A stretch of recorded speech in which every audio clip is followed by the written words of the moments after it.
Hi guys, this is Arsenal legend Sol Campbell, and you're listening to the only sports radio station in Singapore, 938 Live. From 938 Live. This is Formula One driver Fernando Alonso. Hi Singapore, I'm Jürgen Klinsmann. Hi, I'm Martin Tyler. This is Annika Sorensen. Hi Singapore, this is Johnny Wilson.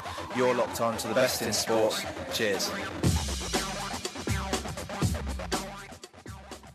You're listening to Singapore's longest running and only sports talk show on radio, 15 years and still going strong. A good Saturday to you and welcome to SportsZone on 938 Live. I'm Noah Tan, flying solo today, and coming up in the next 1 hour, I'll be taking a look ahead to the Asian Games in Incheon, which will be happening in just about 2 weeks' time. For those of you who are unaware, Team Singapore captured 17 medals, including 4 gold, at the previous edition of the Games in Guangzhou 4 years ago. And this time round, we'll be sending more than 220 athletes to compete across 20 sports in South Korea. And for many of them, of course, this is the last major competition before next year's Southeast Asian Games on home soil, which is an event I'm sure you're looking forward to as much as I am. Well, let's get on with today's show proper, as I'm delighted to welcome to the studio 2 of the athletes who will be heading to Korea for the Games. And they are the captains of our men's and women's national water polo team, Eugene and Tan Lynn. Thanks for taking the time out to join us, Eugene and Lynn. Alright, and let's start with Eugene. Firstly, tell us a bit about your history in the sport. How did you come to get involved in water polo, and what were some of the more notable milestones in your career? When I was young, during primary 6, we went to the Queenstown swimming pool to, wet water and play, and we saw the ACS Barker team training then. So me and my friends, whoever gets into the team, whoever gets to the school, we will play water polo. And I got into ACS Barker, and he went into another school. So I kept to my promise and played until now. And what about your friend? He played rugby though. Oh, okay. Yeah. And so what were some of the more notable milestones in your career? I'm sure being named captain of the national team must be one of them.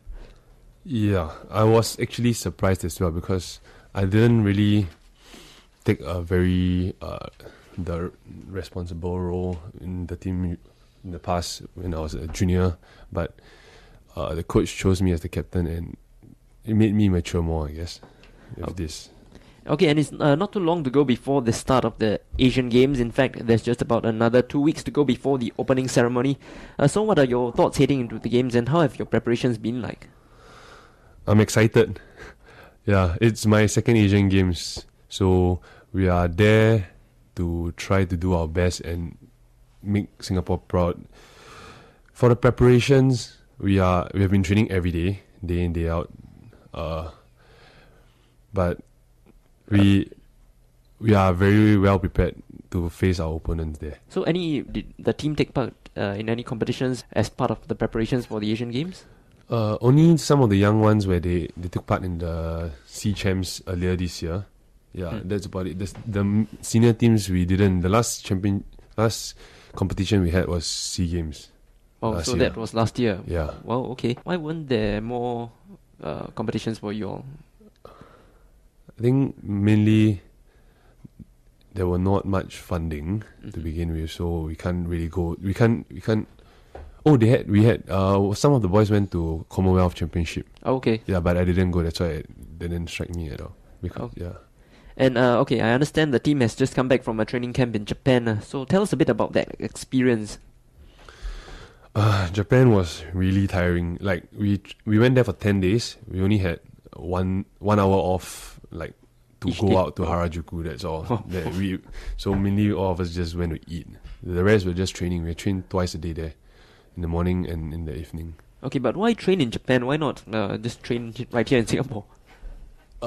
You get used to it's a different temperature. You get used to the jet lag. The training intensity is different as well because we have played with each other for many years and we know how each other's strengths and weaknesses. So you play someone else new, you will learn how to adapt faster. Alright.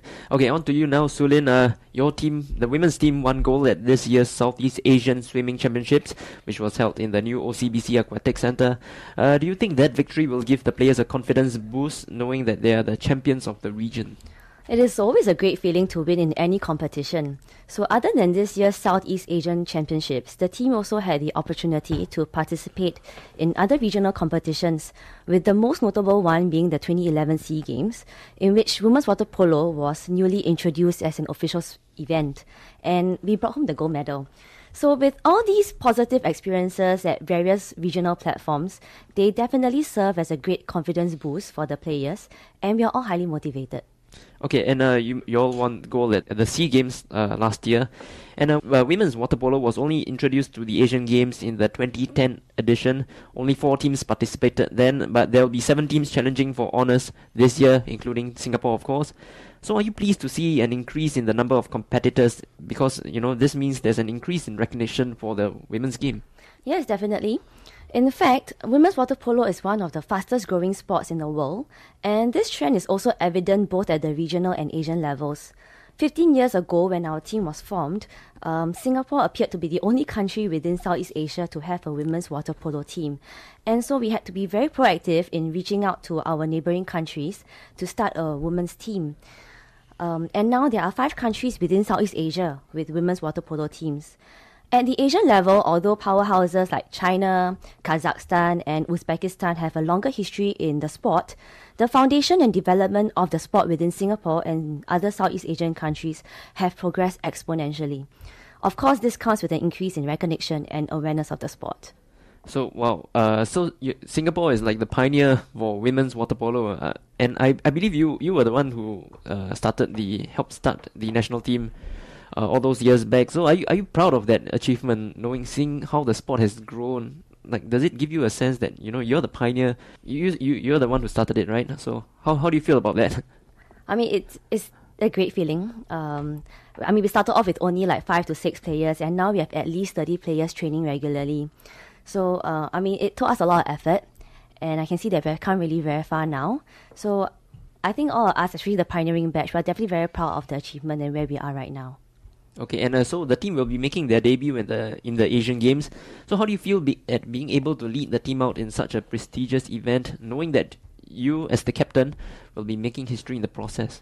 It's a really proud moment for all of us. The blood and tears which we have put into this sport that we are so passionate about has finally culminated to this moment. And we have many people to thank for in supporting us in this journey, such as our parents, the coaches, the association, sponsors, friends, colleagues, and other fellow teammates.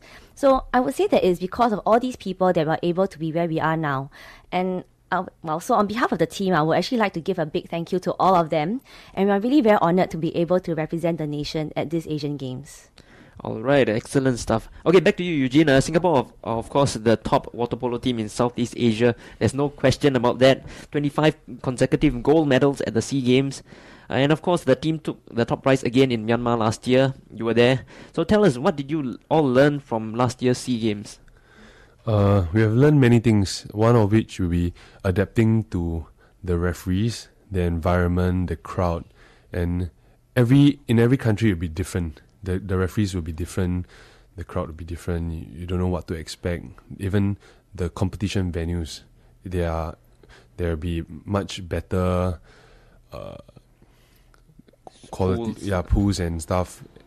Enlighten me here a little, because I would have thought that a competition pool would have to be a certain size, and there won't be much changes to a swimming pool, right? Yeah, but one of the years where we had in Palembang it wasn't done really well back then because of I think delays and stuff. So when we went down there, we had kind of a shock because the pool wasn't as expected to be a competition pool. So how was it like? Was it uneven or?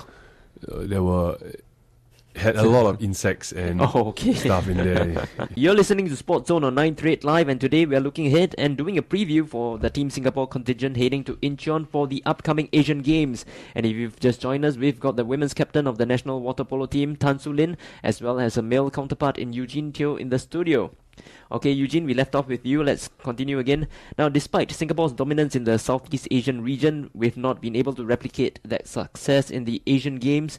I believe the last edition of the Games 4 years ago saw us finish 6th out of 9 teams. So what do you think the team needs in order to make that step up to be considered genuine title contenders? The team, we will need to really give up a lot of things, as we have already given up both the female and male water polo team. We have given up a lot of social life and everything. So actually, if we want to be title contenders, we have to really train full time, meaning day and night. We can't have a proper job like that, because at least the top 3 teams in Asia, they are full time athletes. With like China train thrice a day, even. Yeah, so that we need a lot of support financially and morally from our families and friends as well, and from the association, I guess. So do you see, since Singapore, we are such a strong nation in this sport in Southeast Asia, do you think that in the near future, there might be a chance for athletes to actually be able to take up the option of doing the sport full time? Yeah, I'm sure there are, if with good support from the families, they are willing to, just let you go all out with your sports. We can do it, but it's a team sport. 1 or 2 person can't make the difference. It has to be everyone doing it at the same time, going everywhere and training together for like at least 5 to 6 years before you can see good results like that. And I'm sure funding also is quite important as well, to fund the players' wages or things like that. Okay, let's turn the attention back to the women's team, Lynn. Now, despite the team's win at the Southeast Asian Swimming Championships, it was quite a different story at the recent FINA Water Polo World Cup in Russia, where unfortunately the team suffered defeats in all 6 games they played. But I'm sure there were some learning points for you and the team. So, what were they? Well, being able to qualify for the World Cup as one of the top 8 ranked countries is in itself something that we never would have dreamt to come true. So we were competing against world-class teams, with many of them playing professionally. That means to say that they may not have any jobs out there, but rather just playing morning, day, and night, like what Eugene mentioned. And so our results were not unexpected. Despite knowing where we stand against these world-class teams, we persevered and fought hard in every game. Other than this being good exposure and a good learning experience for us, it also served as part of our preparation leading up to the Asian Games. So I'm sure, so based on your team's performances from the Southeast Asian Swimming Championships as well as the Water Polo World Cup in Russia, what are your expectations for the upcoming Asian Games? Both competitions have prepared us really well for the Asian Games, both physically and mentally. As a team, we have trained so hard, and this shows in our commitment and the personal sacrifices that we have made. Now that it's all culminating to this very moment, we are all expecting to play our hearts out and to give our best for each match. That's all that matters. Being a semi-finalist is what we are hoping for, and winning a medal will be a bonus, a really big bonus. I'm sure it will be. Okay, similar question for you, Eugene. Do tell us what the team's targets for this year's Asian Games are.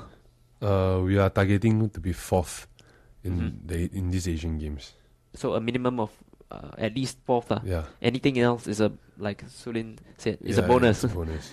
Okay. And but how's the mood like in the team? Is everyone confident of achieving that 4th spot target? Yeah, everyone has the same goal and mindset as I do, and we have to have the same mindset as a team to even pursue further. And yeah. Okay. Now, for the benefit of our listeners, tell us about the key members of your team. I mean, apart from yourself, of course.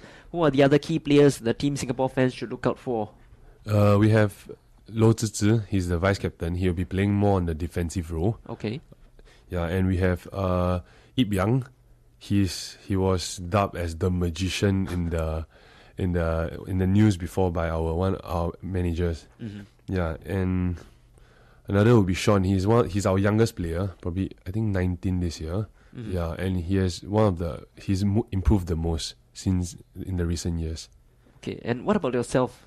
What do you see your role as in the team apart from being the captain?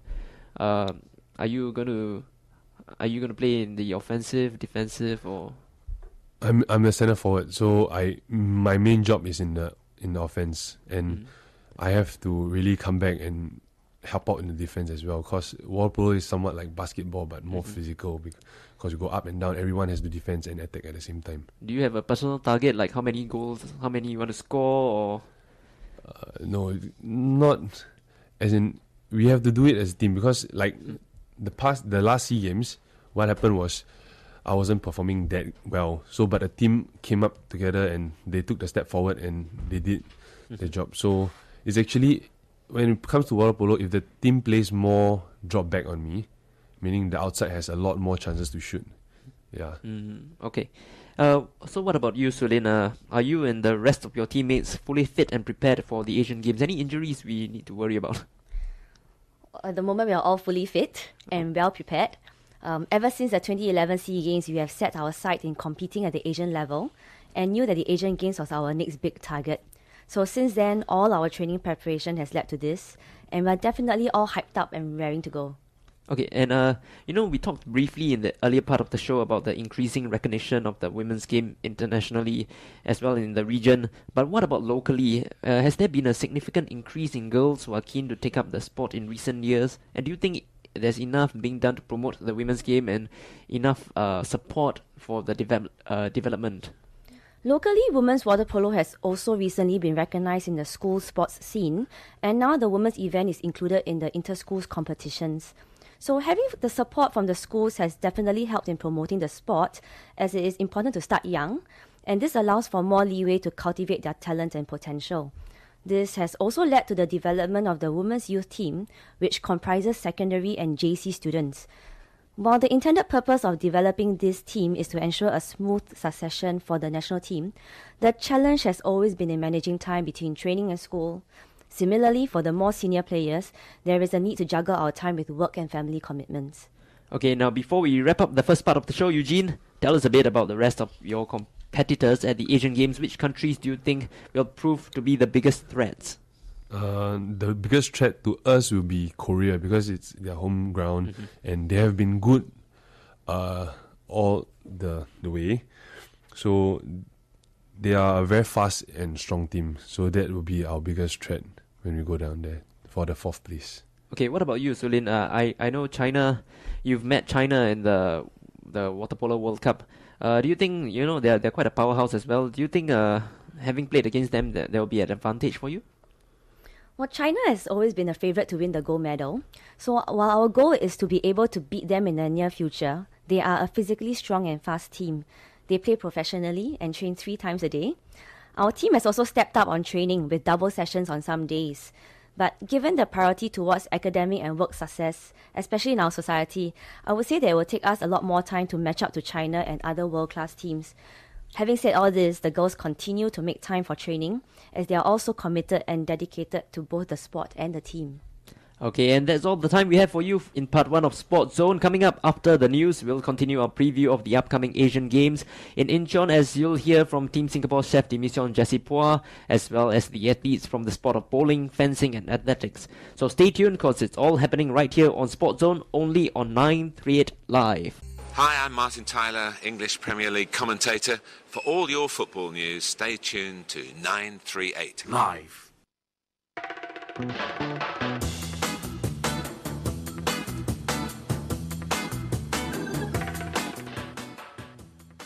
Welcome back to SportsZone on 938 Live. I'm Noah Tan, flying solo, and on the show today we are turning the focus on the upcoming Asian Games in Incheon. With just about 2 weeks to go before the start of the Games, how are the preparations like for our Team Singapore contingent?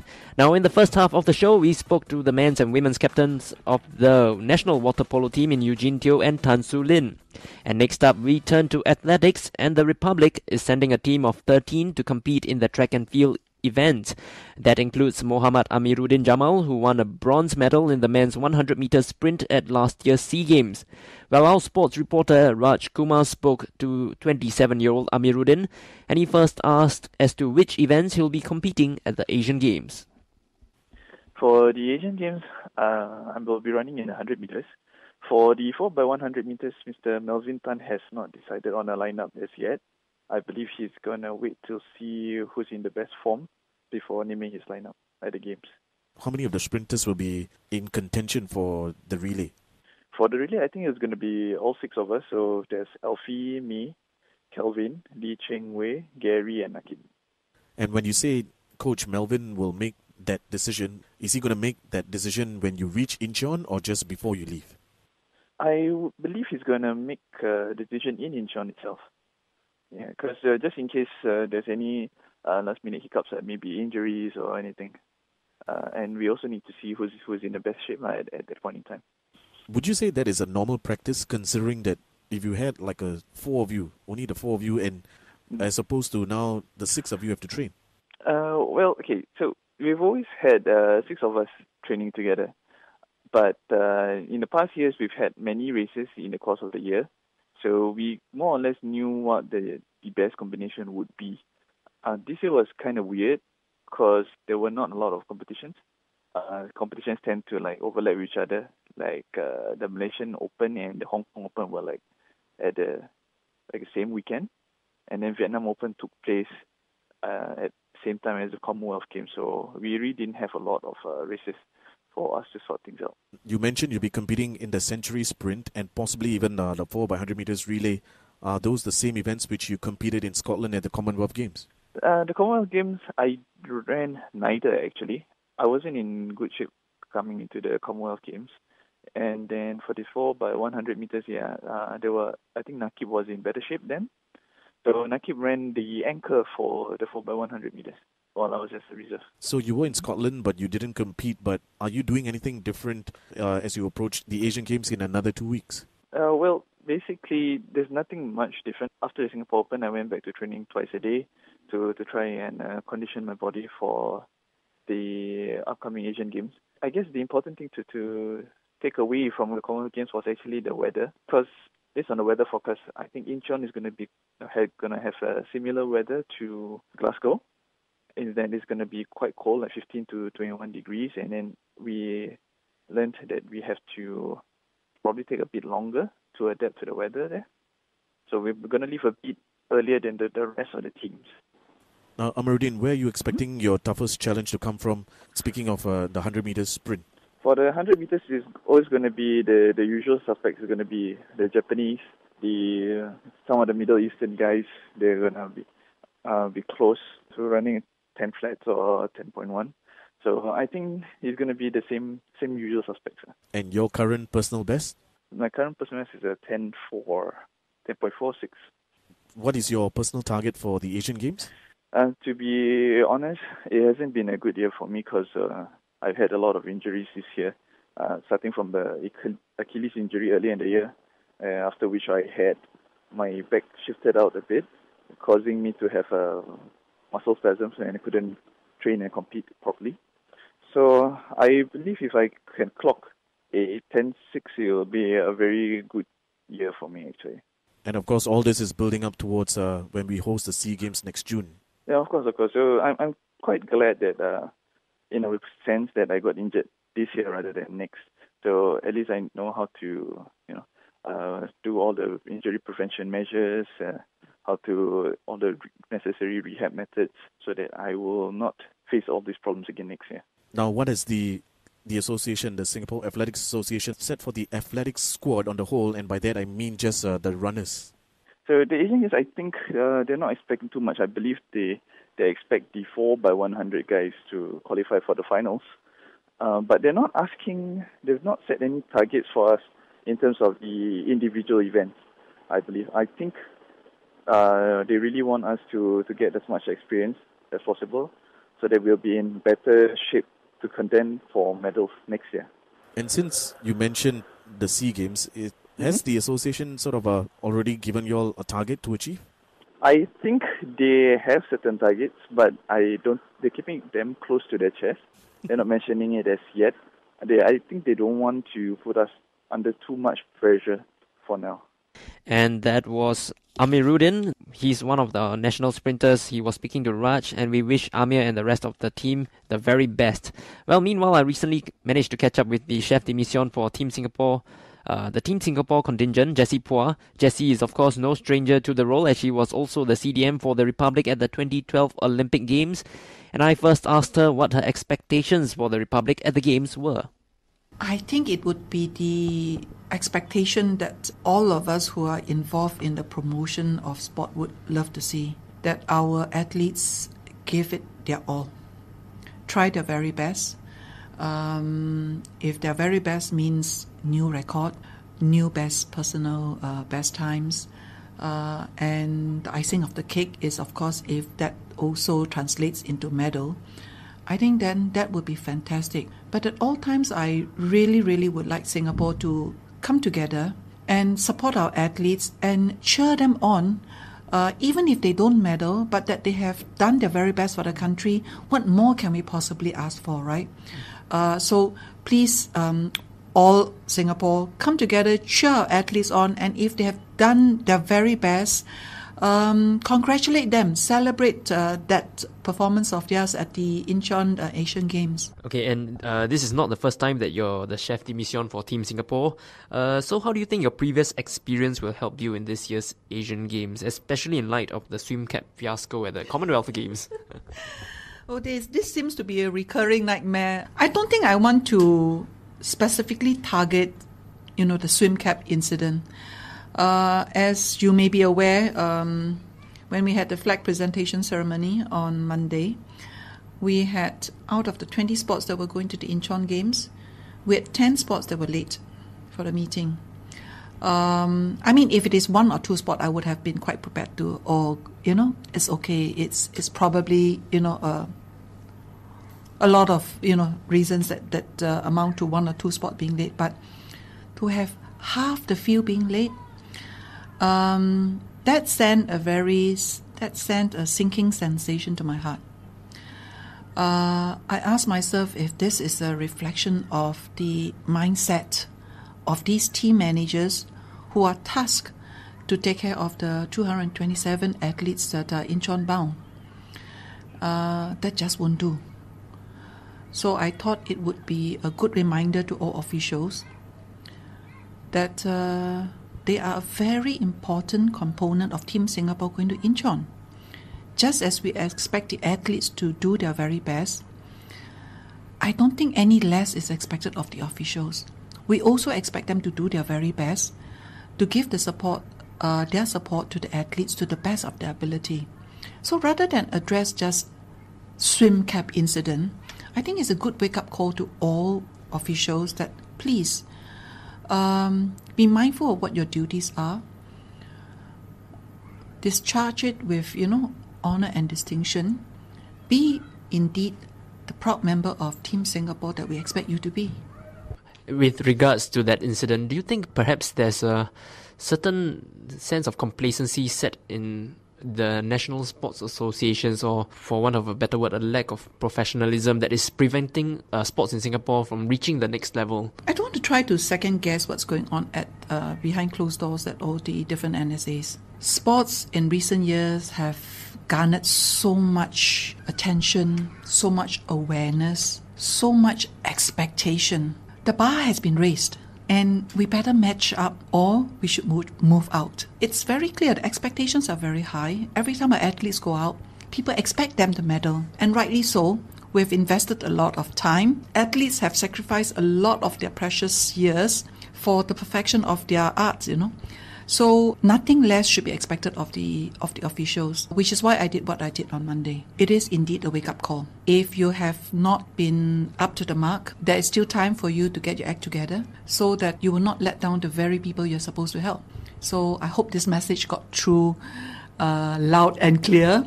I've been called all kinds of names already, but it doesn't matter, because if that's going to help Team Singapore to perform well, I will be the happiest person to be called all kinds of names.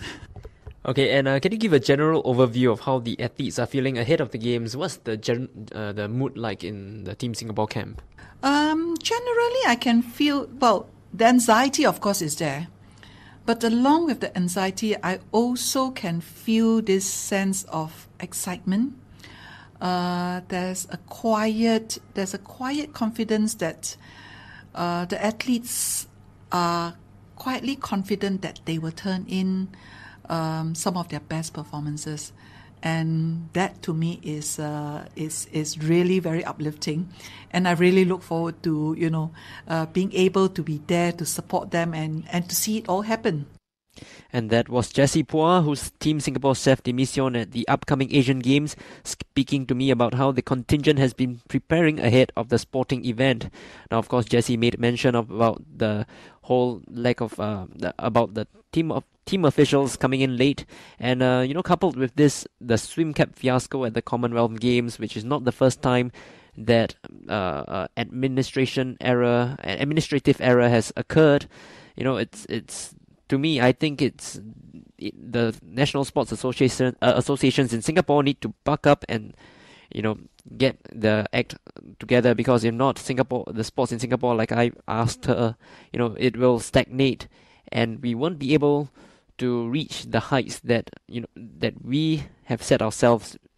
Like Jessie said, we have a lot of expectations, and the funny thing is, I think us in the country, we as a country, we have the infrastructure, we have the money, we have the technology. So why aren't we able to perform on the world stage? That's still a question that many people are asking.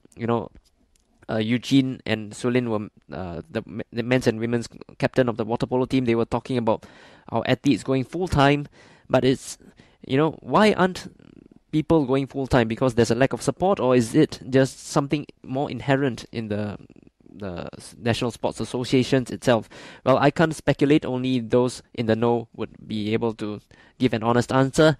And of course, Jessie is also the president of the Singapore Bowling Federation, and the bowling team will be taking part in the Asian Games as well. Let's hear what she has to say with regards to her expectations for the bowling team. In terms of team preparation for a major game, this is the best I've ever seen of any of the teams that we have assembled so far. So I'm extremely proud. They have met my challenge to be the professional that I expect them to be.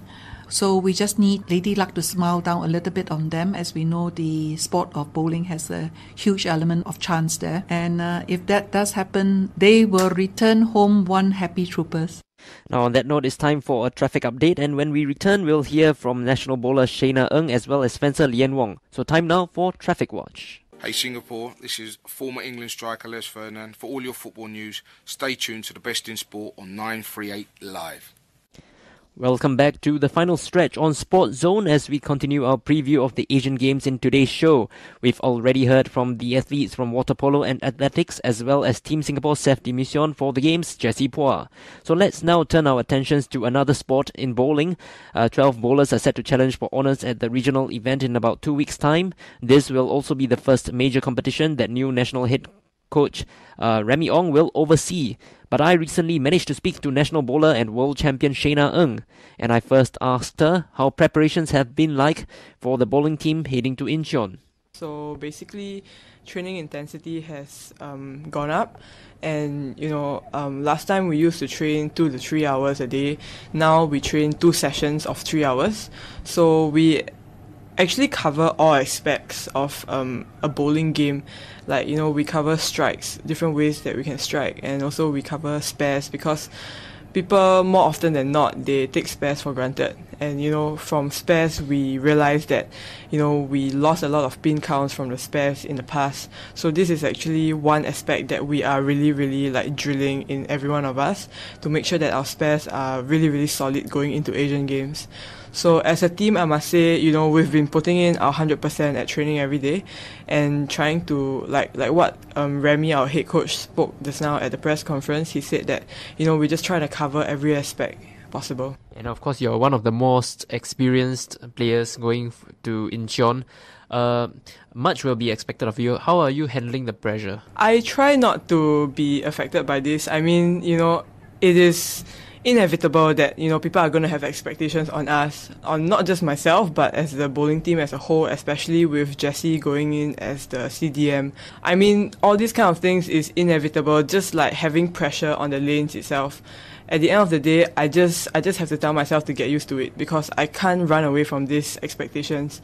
So at the end of the day, I just tell myself to just deal with it. And normally I would try to block out media stuff and everything like that. So that's why we have a press conference today to meet all of you guys. And after this, I'll probably just focus on just training alone already. And are you expected to act as a mentor to the younger players, or those players who are not as experienced as you? Yeah, I guess as a team, because we went through a lot of psychology session with our psychologist Michelle, we work very closely with her. So, prior to the picking program, we already, all of us, we sat together and we contribute. We say things that we name things that we can contribute as an individual to the team. So, some of them, so each of us right now, we are just fulfilling our own roles. Like some of them, they bring positivity to the team. Some of them, they just, they are a moderator. So like, when the energy is too high, he'll bring it down. And when the energy is too low, he'll bring it up. Stuff like that lah. So we tend to as long as we focus on our own roles, all the things that we can bring to the team, as long as each person just contribute our own little role, it will help the team work together. And my role, I told them is that, I will be there for them, and, I explained to them what Asian Games is going to be like. I said that the village is going to take very long to walk to the dining hall. They don't experience this last time. We normally, when we go for bowling competition, we stay in a hotel. And, you go for breakfast, you just walk downstairs to breakfast. And then 5 minutes later, you just walk to the bus place, you take the bus to the bowling alley. But I say for Asian Games, the whole village is going to be big. You're going to spend at least 15 minutes walking to the dining hall, 15 minutes to walk to the bus stop to take the bus to the alley 1 hour away. So I say time management is very important. And, I try to give them as much information as I can from my experience in 2010. And so these are the different roles that we play as a team lah. And let's talk a bit about your coach, Remy Ong. He's of course one of the most successful bowlers that Singapore has produced. This will be his first major games as a coach. Is having such an experienced person on board as a coach, is it helpful, and what advice has he given to you and the team? He has been really helpful. I mean, one really, really positive aspect of Remy is that he knows how a player feels. He understands how we feel. So sometimes, he understands what goes through our mind, and, he can actually relate to how we feel on the lanes. So sometimes, when things don't go right, he knows how to help us recover. And also because he shared so many experience with us, and we are prepared for most of the things. And, he knows, like during Asian Games, what's going to happen, we're gonna get distracted by a lot of things. So there's this training session, actually, we're practicing our spares, and he was in the back, right? He wasn't coaching us to do our spares, but he was at the back. He was playing like different songs to help distract us, and we are trying to just simulate how to overcome that.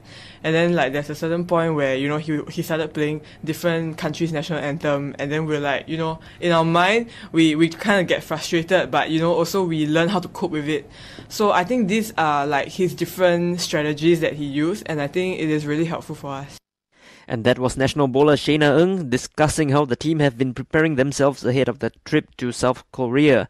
Alright, and next up we move on to the sport of fencing. Now, one of the Team Singapore fencers who many will be hoping can bring home a medal is Liane Wong. She broke into the scene in 2010 at the Youth Olympic Games, and she was part of the team that won gold in the Southeast Asian Championships, where they beat Vietnam to the top prize. Well, my colleague Noor Fahan managed to speak to her recently, and he first asked her why that win over Vietnam was extremely significant for Singapore fencing. Vietnam has been one of our bigger competitors in Southeast Asia and Asia, and there were a few times where we actually lost to them. For example, in the 2011 SEA Games, in the finals.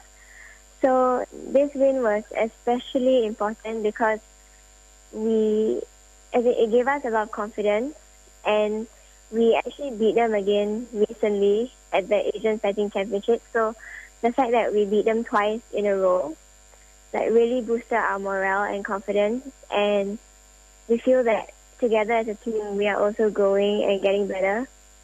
So it will help us a lot this Asian Games. Now, what did you learn from that experience which you can use in South Korea? As for the team event, I think I learned that it's important that we really play as a team. And I'm pretty new to the team in the sense that I haven't fenced in a major games with this team before. So, we all know that, if someone is not fencing their best, that the other two, we have to pick up the slack, and that we can feed off each other's positives and help each other with our negatives as well. And I think we also learned that it's very possible for us to do well. I think a lot of the struggle that we have is probably more with confidence, because Singapore is quite a young country in the sense that we haven't been fencing for really long. I think it's quite compared to Korea or China or Japan. So I guess when we fence in these competitions, we do get a bit jittery. But with the 2 wins over Vietnam, we know where we stand, and we know that what we've been training for and everything has given us results. So we're definitely more confident, and we know that we can do it. And what other tournaments did you compete in the last 7 months in preparation for the Asian Games? Well, we went for the Southeast Asian Games that you mentioned, and we were in Hong Kong as well.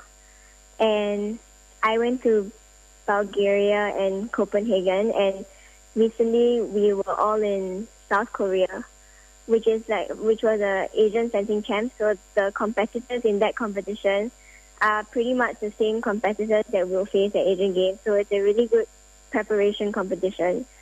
We know what to expect, and we get to learn more about our opponents. And where are you expecting your toughest challenge to come from in Incheon?